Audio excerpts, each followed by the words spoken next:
Welcome to our next video, which talks to you about how reports work within the system.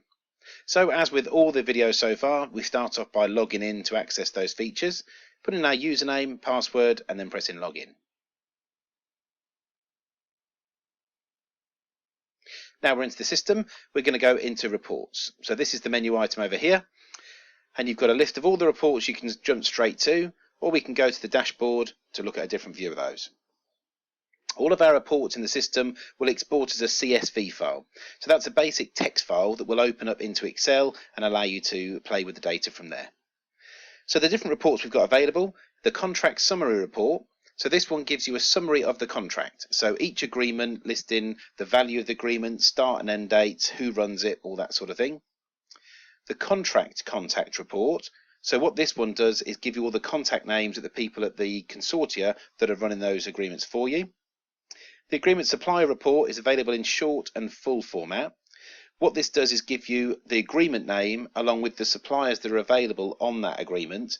In short, that's all you get, just a supplier name, or in full, it'll give you the full address and the contacts that are there for each supplier as well. Then there's a traffic report. The traffic report will show you how many times a report has been accessed. And RFQ report will tell you how many RFQs have been raised on the system, along with how many people have actually completed them.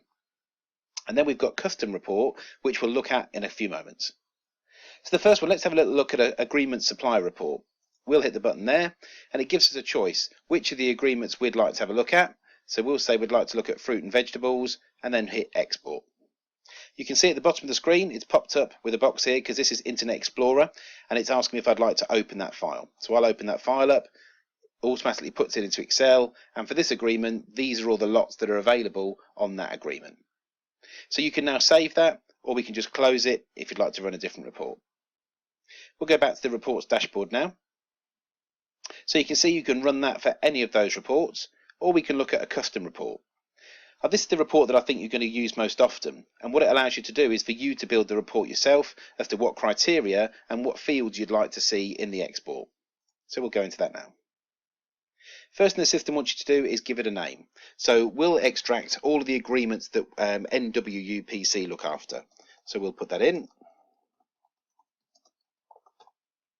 Then we move down to select the criteria. So here we can say whether we want expired or all agreements, the status of the agreement, if it's suspended or if they're active, procurement codes, the consortia. So this is the one that we're going to look at today, and we're going to select NWPC. You can then drill down a bit further and say that you want a particular agreement manager, or start dates and end dates for the agreement, or even the value of the contract. So that's all we'll do for this one, just that we want it from NWPC. And when we scroll down, then you get to choose the fields that you'd like to appear in your report. So we'll tell it we'd like to see all of the agreement details. We then have some choices on lots. We don't want to see any of those. And suppliers, we also don't want to see any of those for our particular agreement.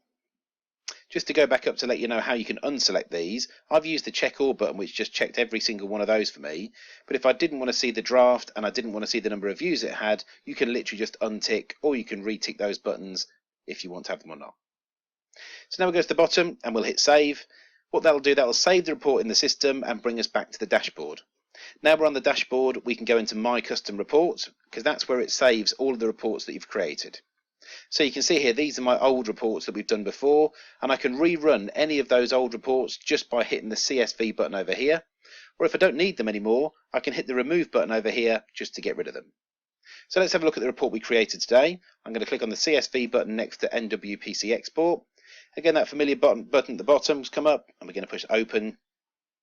So that's fired up Excel for us, and I'm just going to expand those fields so we can have a look. So you've got all of the agreement names they look after, the category they come in, CPV codes, and if we scroll across, you can see far more information about all of those agreements on there from NWPC. So now if you're going to save that, always make sure that you save as and change it from CSV into an Excel workbook. The reason being, if you save it as a CSV file, it is a basic text file, so it'll lose any formatting, any formulas you might have put in, whereas changing it to an Excel workbook, that will do it as you're used to work in Excel and hold any colorings or any formulas that you've put in, and then just hit the save button. I'm going to close that down.